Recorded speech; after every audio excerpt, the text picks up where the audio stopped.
Dear Satan, what practices do you recommend for hell lovers? I mean, Buddhists meditate to reach the state of illumination. Catholics pray their way into heaven. I'm not chosen like the Jews who, well, I don't exactly know where Jewish go after dead and what they do to get there. Maybe you can tell me? The point is that every religion has its methods to achieve their ultimate goal, having a nice time after dying. What would be the equivalent of illumination for us sinners? Which are the steps to get there? Signed, the Always Confused. Dear the Always Confused. First of all, you do not need to be a hell lover to get into hell. The paradox and inconsistency of religious practice will get everyone into hell.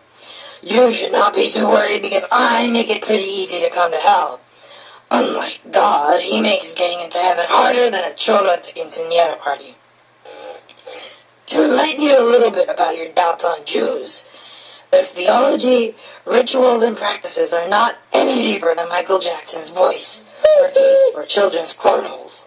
Most of their shit was actually stolen from antique books.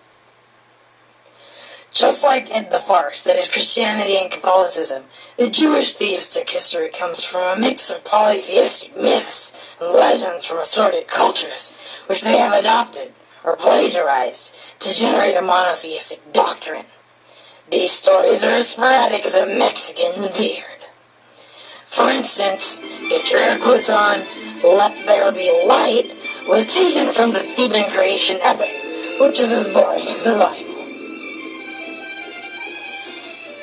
Adam and Nut Eve were inspired from the Egyptian Geb and Nut, just like the retarded chastisement and loss of immortality was taken from the Mesopotamian story of Adama. The 12 tribes of Israel, just like the 12 dumbass disciples who walked around like they were the fucking Power Rangers, were based upon the 12 signs of the zodiac. The 10 Commandments were also inspired in the Code of Hammurabi, though in this case, the Jewish Yahweh replaced the Sumerian sun god Shamash, and so on. The ultimate purpose of their teachings was to give the Jewish an excuse for not shaving their smelly beards, a special separatist status of chosen of God, and to spoon-feed pacifists with a meek, slave-like mentality that has helped the church gain domination over the state through fear, utilizing the media and Matisyahu to control the masses.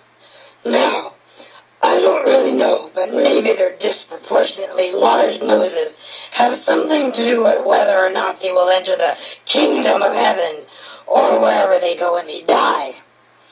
I think that if there is something they should circumcise, it's their gigantic noses. Damn. Anyway, don't be down because you are not a chosen of God. You know what they say.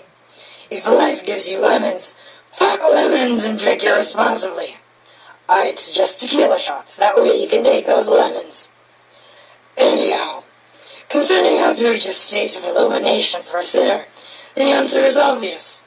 Sin, and sin a lot. Abusing drugs and alcohol will also help you focus on achieving your sinful nirvana. Remember that blacking out drunk while driving with your family in the car is the equivalent of illumination for sinners. So let the rest of your life begin now, and forget all about that stupid seatbelt nonsense. See you later, sinners. Satan.